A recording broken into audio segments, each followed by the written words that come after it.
We have former Seahawk on right now, Jon Ryan, to chat about the game. What's going on, guys? Thanks for having me on. Sam Darnold had a tough game last week, bounced back. When you have a bad game, I've never played in the NFL. I mean, if you've had a bad game, you go into the locker room after the game. What's the vibe like for you when you're the one who had the bad game? It sucks. Yeah. It really sucks. And, it's not like any other sport where, baseball, you have, 24 hours and you're on the field again. You have 7 days to sit in your dirty diaper and just think about what you did. And it sucks.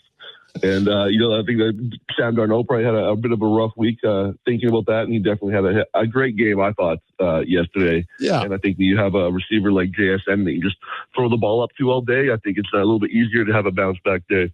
And it's great having a guy like, when we saw Ernest Jones IV during that press conference that basically said, if anyone has anything bad to say to Sam Darnold, go F yourself. And I was like, that's got to feel good to know you have the teammates that are willing to be like that vocal about it. When you were playing, was there a guy that like would go out of his way to like maybe just like lift the spirits of a player if they did have a bad game? There was tons of guys on that team. I think that's what made that team so special. You have a guy like Richard Sherman. I remember I had a terrible game one time in Philadelphia.